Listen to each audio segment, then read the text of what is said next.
Thank you guys for joining. Thank you for coming to our conversation with Senator Natalie Murdock of North Carolina.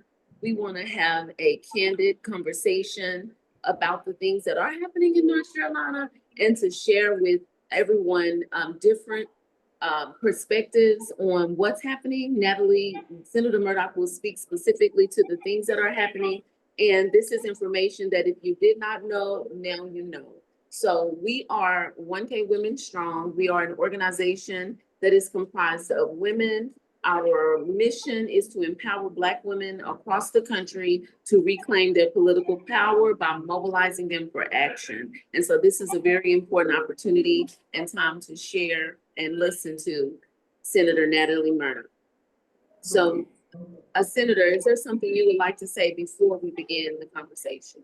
Yes, no, just so happy to be here with all of you. As we know, Black women as a whole, we were a part of the 92%. And so we vote in very strong numbers and we do lead our communities and understand people wanted to take a beat, wanted to take some rest, but now we are back at it.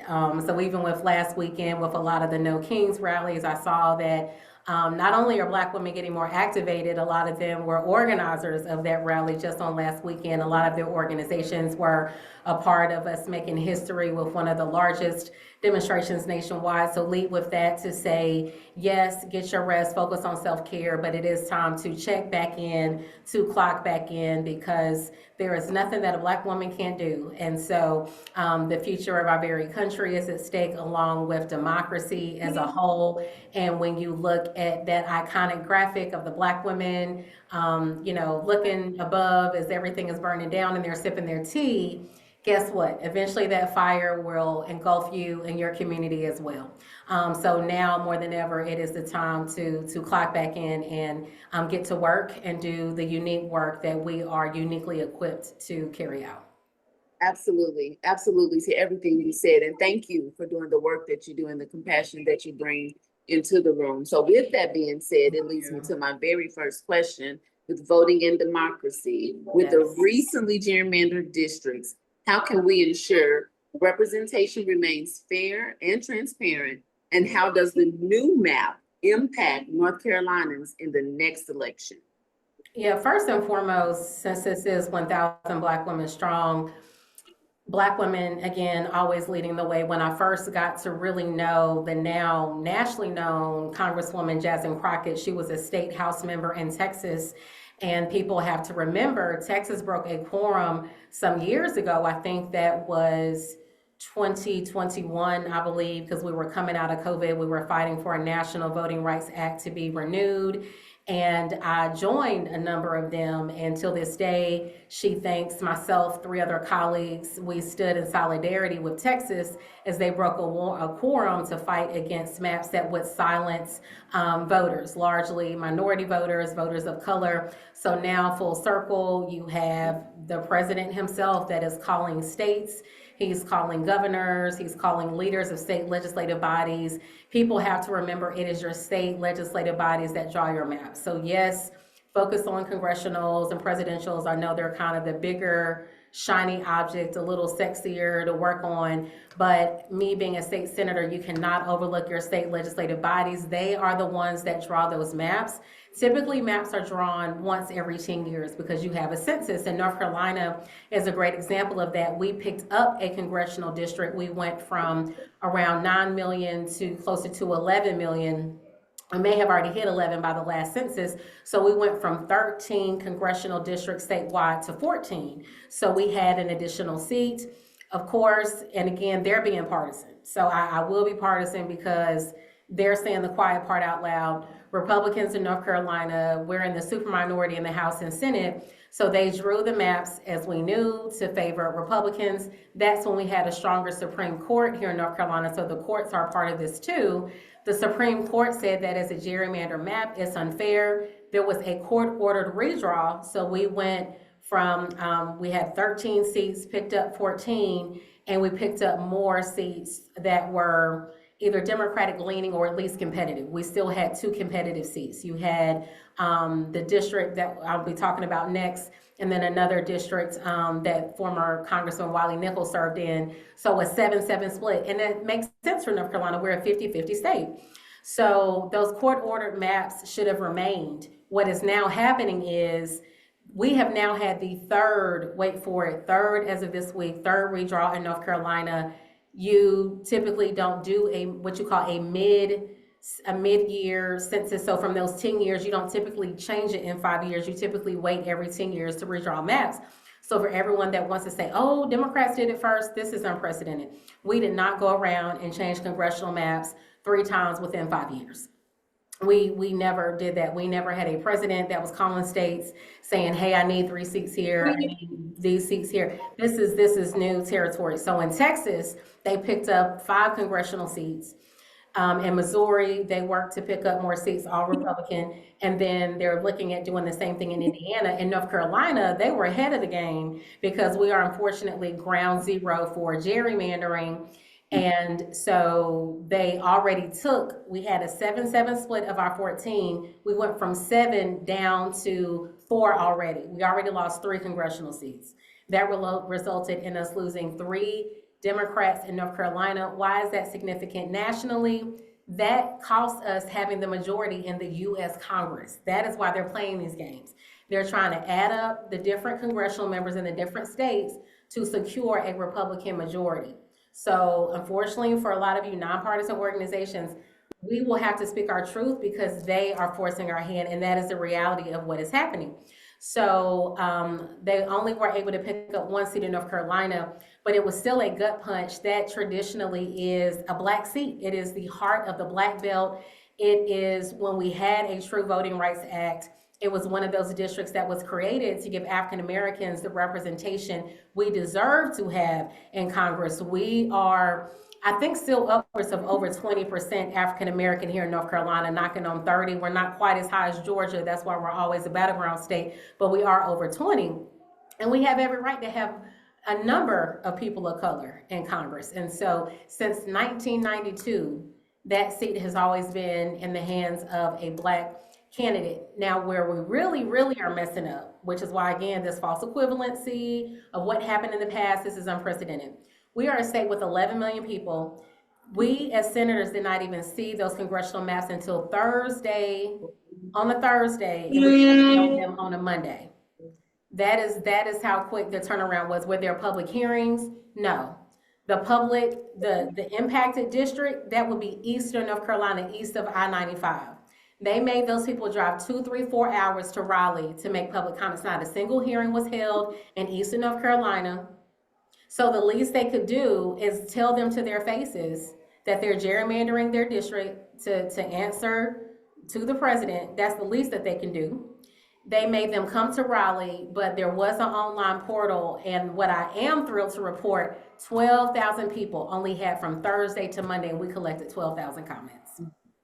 Wow. And wait for it, only 3 of them were in favor of these gerrymander maps. So the people of North Carolina have spoken. They do not agree with these gerrymander maps. So we will lose the traditional Black belt seat out of eastern North Carolina that has been in the hands of a Black member of Congress, one of which is Congressman G.K. Butterfield, that was formerly the chair of the Legislative Black Caucus. That was his old seat.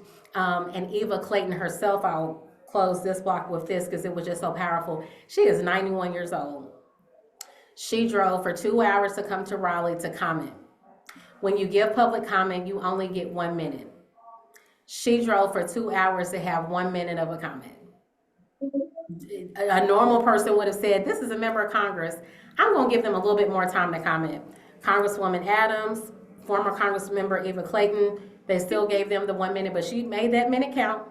And there also was a press conference that occurred, but for her to be here at 91 and see that in 2025, that district will have worse representation than it did in 1992 is, I'm embarrassed for our state that we even allowed that to happen. Senator Murdock, everything you said in the first answer, I'm blown away, but not surprised. because of everything that we have to fight for, having to drive 2 hours for 1 minute, having a traditionally Black seat be taken away.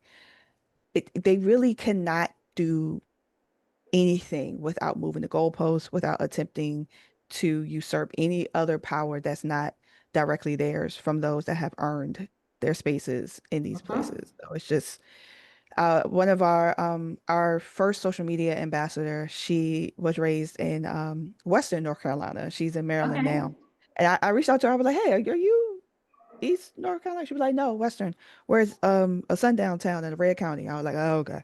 So Mhm. um all right, so my next question pivots into Medicaid and healthcare access. So it's a Mhm. two-parter if you are okay with that. So the first question of this is, with proposals to scale back the federal matching rate of Medicaid, how will that affect the state's ability to maintain or expand coverage under the current program? So I think we hit 2-year anniversary of Medicaid expansion in October. So we unfortunately are already feeling you have federal level cuts, then at the state level, you have the House and the Senate that can't get along. So we have actually already implemented cuts, and everyone's doing finger pointing, but it really came down to, if you know you're losing money federally, the state, we don't have a budget in the state of North Carolina.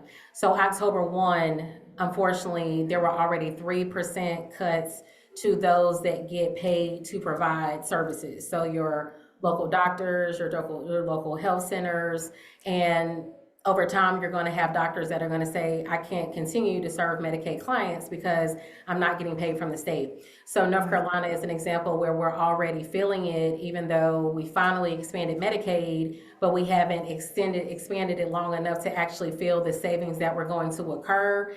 And it really was exacerbated by the federal cuts. So for North Carolina, we are in the midst of feeling what those Medicaid cuts will look like, since the first round already went into effect, unfortunately, on October 1. Oh man.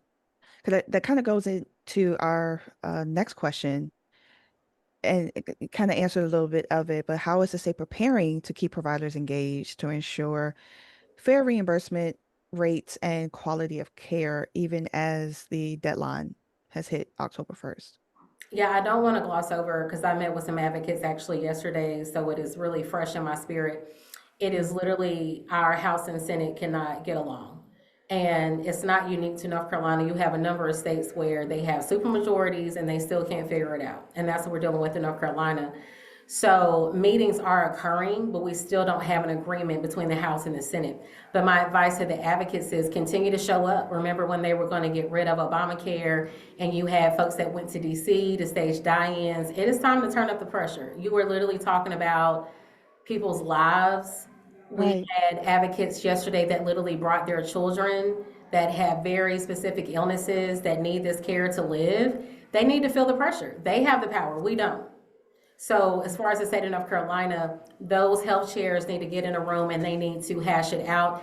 And the number in North Carolina, you were talking $690 million. We have a 10 billion with a B dollar surplus.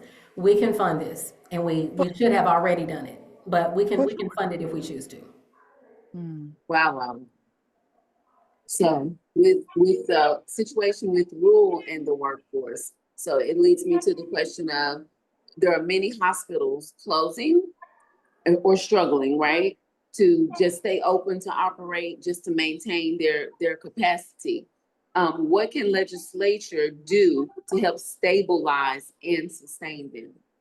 And thank you for that question. All of these hit close to home. I represent South Durham and Chatham County. So for folks that aren't familiar with North Carolina, Duke University, I also have North Carolina Central University, the HBCU, but in Chatham County, we only have one hospital in the rural part of Chatham County. It is one of 5 at risk of closing in North Carolina as a result of these medical cuts, these Medicaid cuts at the federal level, and just other cuts that are going to make it harder for hospitals to survive. We expanded Medicaid so that when people come to the hospital, there's more funding to absorb them, and that everyone isn't coming there uninsured.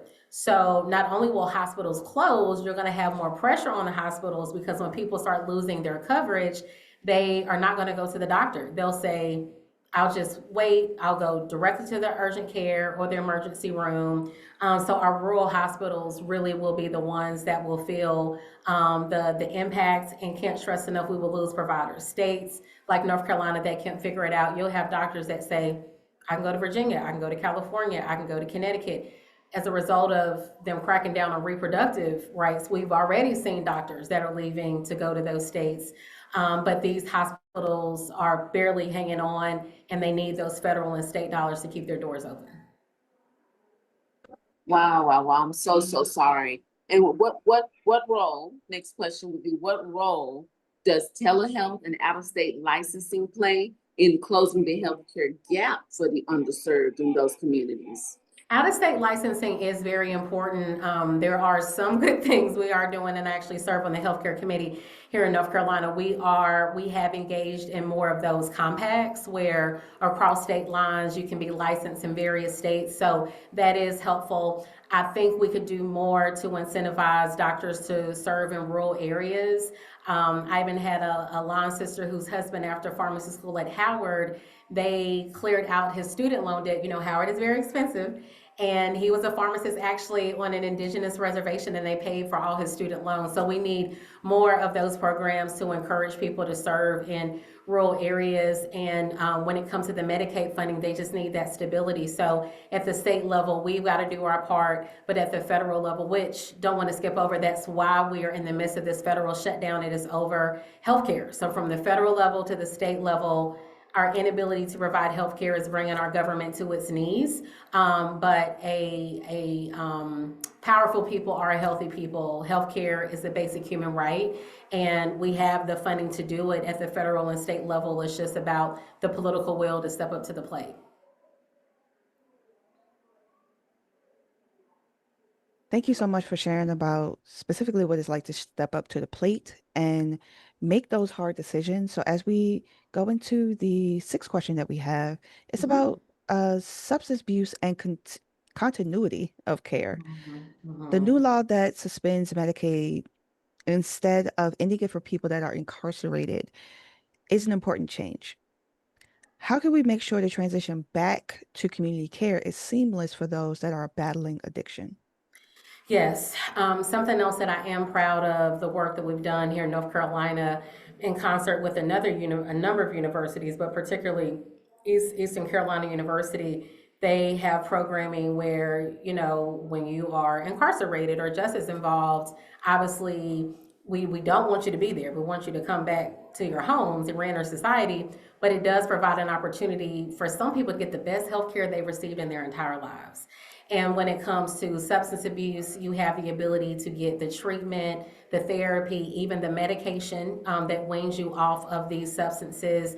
And there are two examples. There are folks that, you know, go on the inside and they're already addicted to substances, whether it be fentanyl or opioids or whatever it may be. So you have that group of people that if we can get you clean on the inside, we work to make sure that you have a seamless transition back to Medicaid when you reenter society. That is a law we changed. We literally in North Carolina had folks dying simply because when they were reentering society, their Medicaid number was suspended. Some policy is very simple. We just needed to preserve their Medicaid number and not pause it. So that occurred. We voted on that new Medicaid provision, and it's been signed into law. And again, this is 1,000 Black women, Black maternal health. When you look at deaths postpartum, a lot of them are connected to mental health and substance abuse. So we've also found with our mothers on the inside that are struggling with substance abuse, they can also get the treatment that they need so that when they reenter society, they can raise their children, be reunified with their families, and also break the cycle to substance. But they go hand in hand, mental health and stuff. If you are using a substance, it is for a reason. And so also with Medicaid expansion, more people get access to that critical therapy. So again, we wish we didn't live in a world where folks had to be incarcerated, but the least we can do is give you the tools you need to survive when you re-enter society, and that should include living a life free of substance abuse. So one of the few things we're getting right in North Carolina, we're actually doing very well with that program. That's amazing. Thank you so much for sharing that. Ms. Brisha? Thank you so much for sharing that information. And so it's heavy with everything, all the changes, all the adjustments. And it leads us directly into our next question that's definitely dear and near to my heart, and I'm sure so many parts of our community. It's the public safety and the criminal justice reforms. So the recent laws have expanded protections for survivors of domestic violence. What steps are being taken to make sure those protections are fully implemented and funded? Yes, and the sad thing about that question, we are one of, oh my gosh, it's sad. I think we're up to over 25 states that are either enacting or considering permitless carry. And I lead with that because unfortunately, with domestic violence, a lot of those partners are subjected to gun violence and homicides.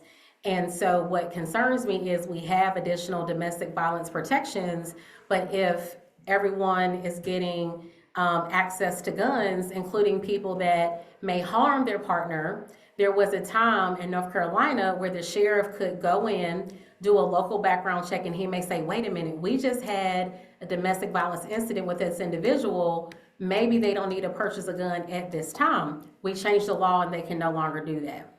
It was called the pistol permit.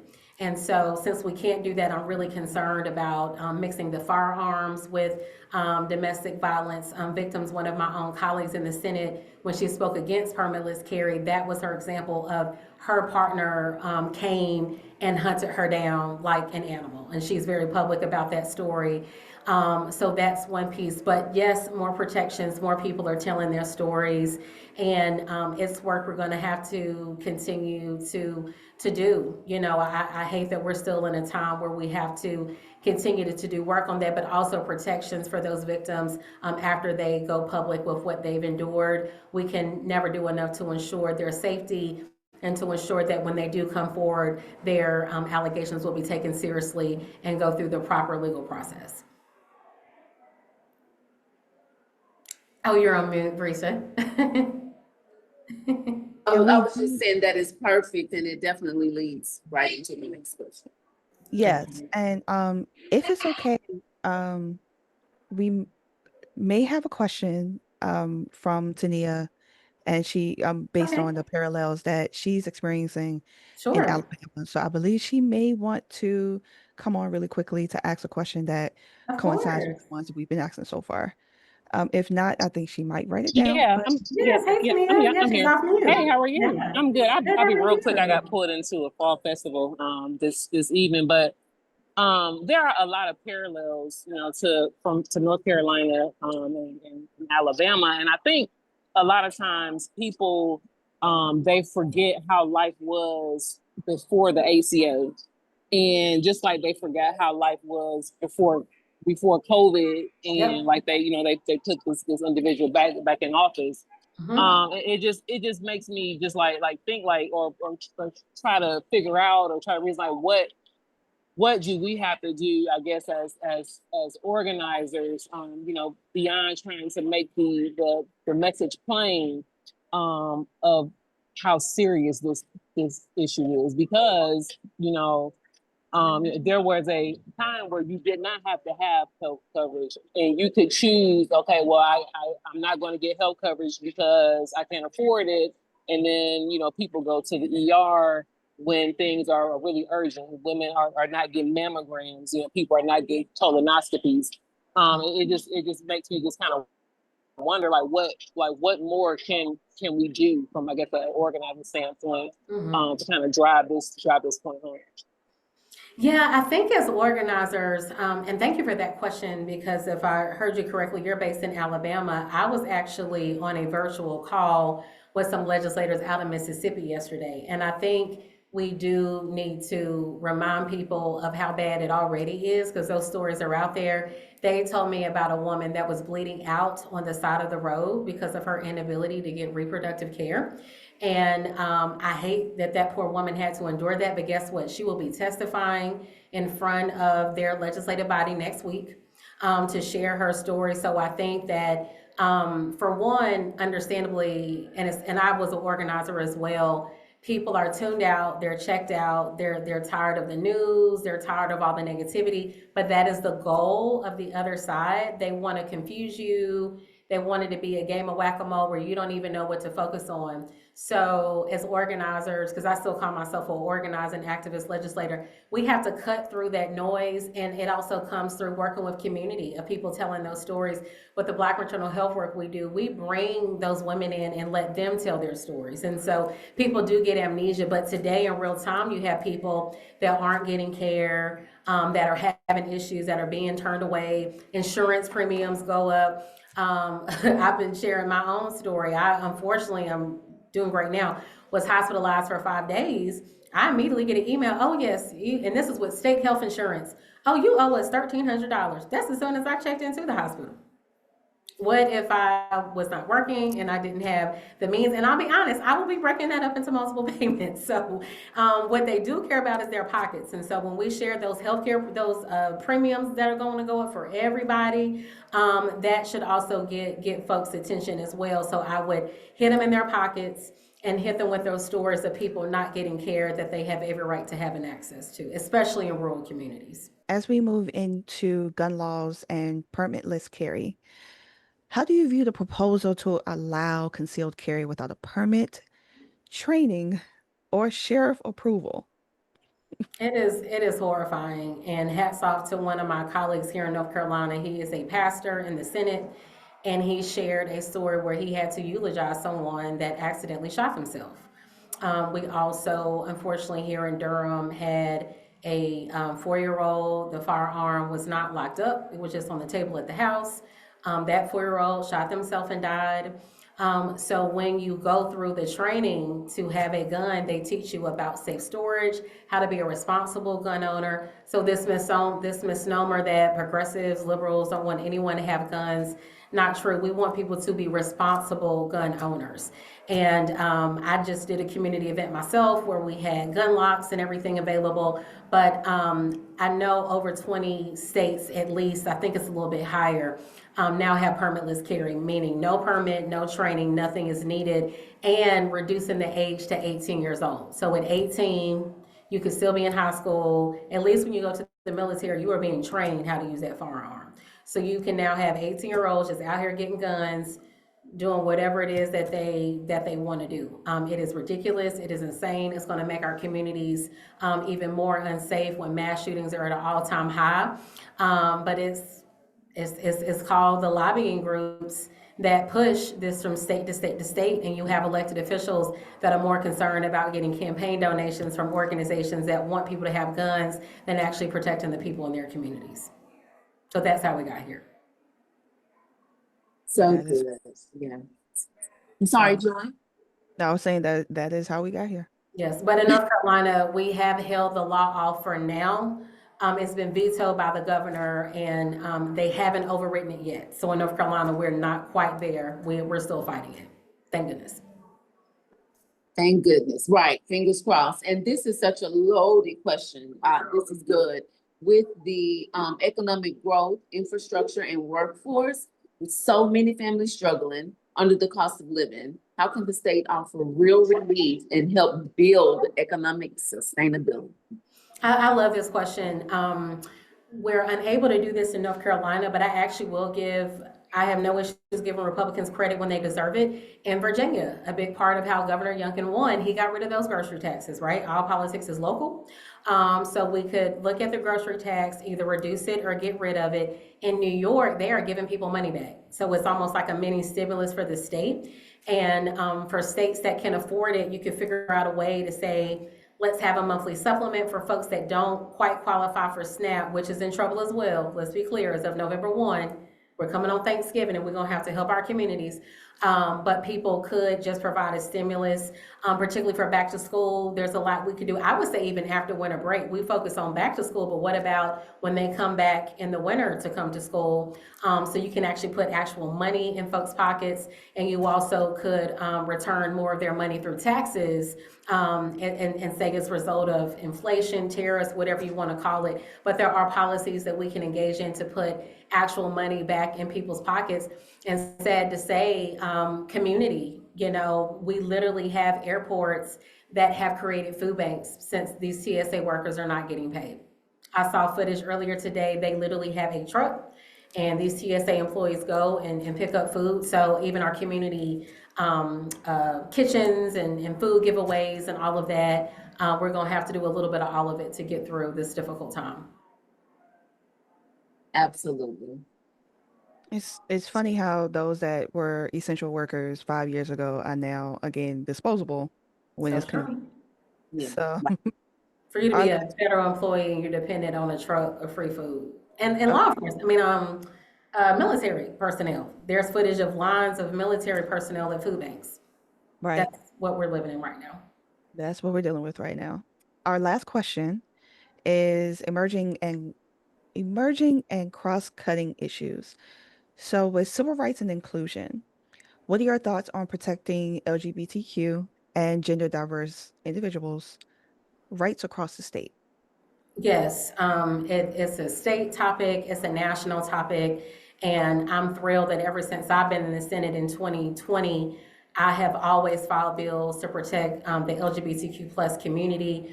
And now more than ever, they have just become a punching bag for my colleagues on the other side of the aisle. I will never understand it, but it's sad. It's because they want to victimize people that they don't think have support by the community at mass. That's essentially what's happening.